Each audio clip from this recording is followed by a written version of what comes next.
दुनिया में देश और धर्म की रक्षार्थ अपना सर्वस्व न्यौछावर करने वाले महापुरुष तो अनेक मिलेंगे, किंतु अपनी 3 पीढ़ियों, बल्कि ये कहें कि अपने पूरे वंश को इस पुनीत कार्य हेतु बलिदान करने वाले विश्व में शायद एकमेव महापुरुष गुरु गोविंद सिंह जी महाराज ही होंगे।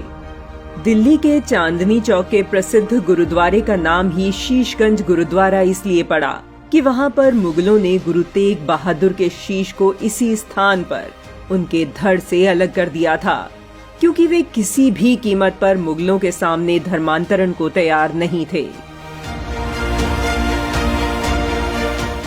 पिता गुरु तेग बहादुर जी का दिन रात देश और समाज का चिंतन और धर्म रक्षा का संकल्प बालक के मन को अंदर तक छू रहा था। एक दिन गुरु तेग बहादुर जी कश्मीरी पंडितों पर हुए मुगलों के अमानवीय अत्याचारों की कथा सुनते सुनते कहने लगे, इस समय धर्म रक्षा का एक ही उपाय है कि कोई बड़ा धर्मात्मा पुरुष बलिदान दे। यह बात बालक गोविंद बड़े ध्यान से सुन रहे थे। सभी लोग विषय की गंभीरता को देख मौन थे। तभी अचानक बालक गोविंद बोल पड़ा, पिताजी, आज के समय में आपसे बढ़कर दूसरा महात्मा व धर्मात्मा पुरुष और कौन हो सकता है। 9 वर्षीय बालक के इस उत्तर पर गुरु तेग बहादुर बहुत प्रसन्न हुए। मार्गशीर्ष शुक्ल पंचमी वर्ष 1675 को पिता के बलिदान के पश्चात बालक गोविंद 9 वर्ष तक आनंदपुर साहिब में रहे, जहां उन्होंने अपनी भावी जीवन की योजना बनाई।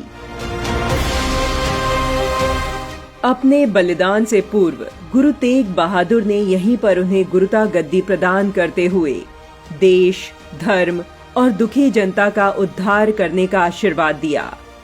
बालक गोविंद से गुरु गोविंद बने दशम गुरु ने सिख समुदाय को हुक्मनामे भेज कर अस्त्र शस्त्र और धन एकत्रित किया तथा सामाजिक धारा को क्रांतिकारी रूप देने के लिए एक छोटी सेना भी बनाई।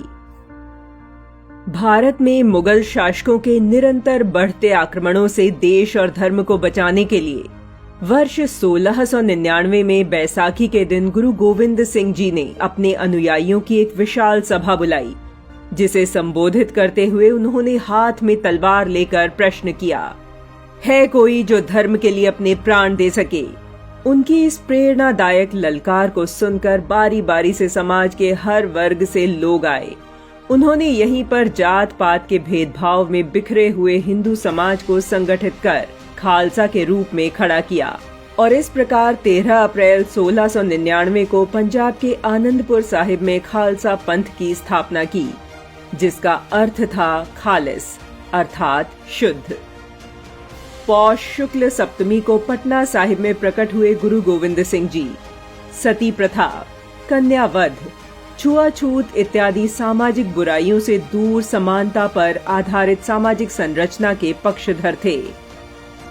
वीरता और पराक्रम में उनका मुकाबला नहीं था।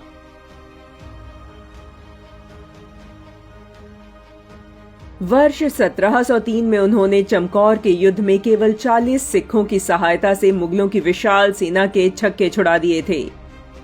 इसमें गुरु गोविंद सिंह जी के 2 बड़े पुत्रों अजीत सिंह और जुझार सिंह के साथ 5 प्यारों में से 3 प्यारे शहीद हो गए।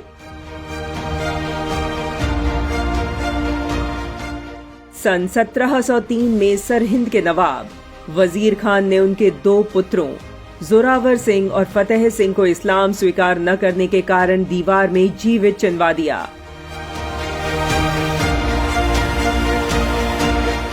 चारों पुत्रों और पत्नी की क्रूर हत्या होने के बावजूद गुरुजी एक महान योगी की तरह बिल्कुल भी विचलित नहीं हुए।